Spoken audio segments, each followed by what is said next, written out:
afternoon, class. So this afternoon, I will be discussing the assessment strategies that can increase motivation. So it is important, as a future educator, it is important for us to know these strategies, for us to help our future students to not view a quiz or test as a threat or obstacles in learning. So first, please read. Make clear your learners' objectives every time. Okay, so make clear your learners' objectives every lesson. So the reason why teachers allow these students to learn the lesson objectives for the students to know what to expect during the discussion. For them to know what is the focus of the lesson. So the students will say that, oh, okay, so this afternoon, we're going to learn how to read or construct or organize paragraph. So they will become aware. The number 2, everyone, Make your students hold the lesson objective. okay, so the example here is, say for example, the lesson objective is, by the end of this lesson, the students will know how to construct a well-organized paragraph. So we have different learning style, right? So say for example, Sheen will going to decide the topic first, and then Betty going to decide the supporting details. So they have different approach or different comfortable ways of constructing the paragraph. And then gradually, they will learn how to make a good paragraph.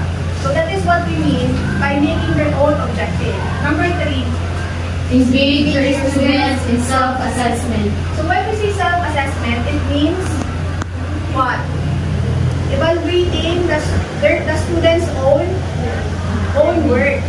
Okay, so it is important to engage students in self-assessment for them to monitor their own progress. So do you get it? Yes.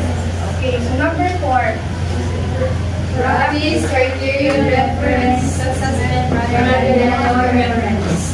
So when we say criteria reference assessment, it is a type of assessment where the teacher evaluates if the students know how to do the task. So say for example, Michelle, when we are using a criterion reference assessment, the teacher will go to evaluate Michelle if she knows how to solve a math problem. But when we are using a norm reference assessment, the teacher will going to evaluate Regine how well Regine solves the problem. So do you get it? Yes. So in criterion reference assessment, the teacher will just evaluate if the student know how to accomplish the task.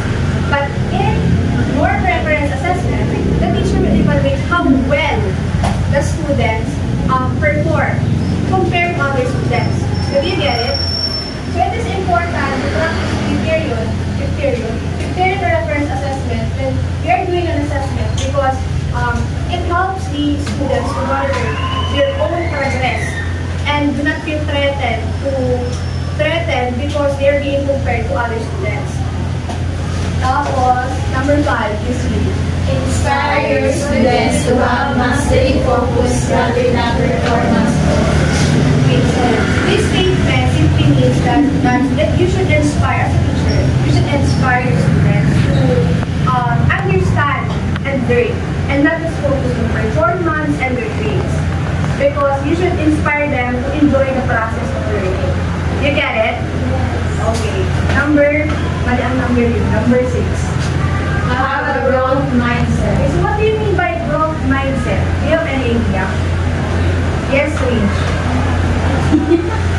It's okay. So having growth mindset means that you should believe in your students' capabilities or abilities.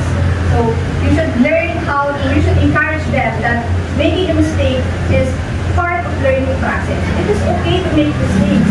And then you should let them know that hard work pays off as long as they are willing to learn and do their best in learning. So do you get it, class? Yes, ma'am. Okay, number 8. Your assessment practice must be sensitive and constructive because assessment has an emotional impact. So why do you think assessment practice should be sensitive and constructive? Anyone? So it means that when you are doing conducting an assessment, you should be, as a teacher, you should be mindful of your words. A teacher should not insult the students. Yes. You can say, "Patalungan ka man." So you can say that. inside the classroom. Number 8. Don't make the test too difficult to discourage students, nor too easy to make them Listen yan.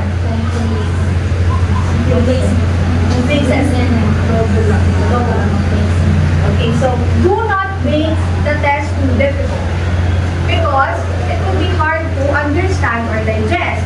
And also, do not make the test, do not make the test too easy because it will make them complacent. So when we say complacent, it means what? Yes,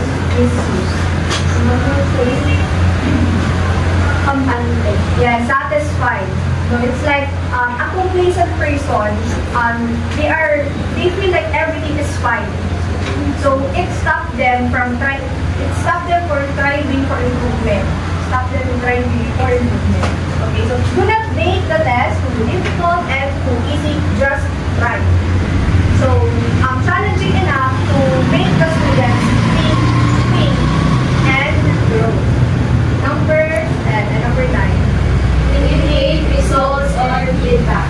So do you think it is important to communicate the feedback? Yes. Yes, of course.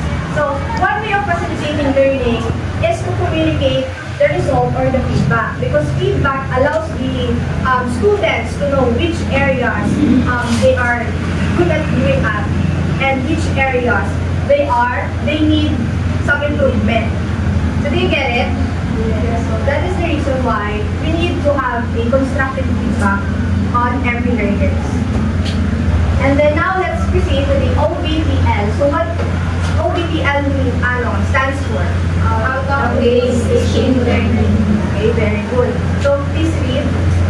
It is a perfect alignment of what is taught and what is being assessed. Okay, so a perfect alignment. So say for example here, our learning outcomes is one of the learning outcomes. So at the end of this lesson, students will understand the alphabet.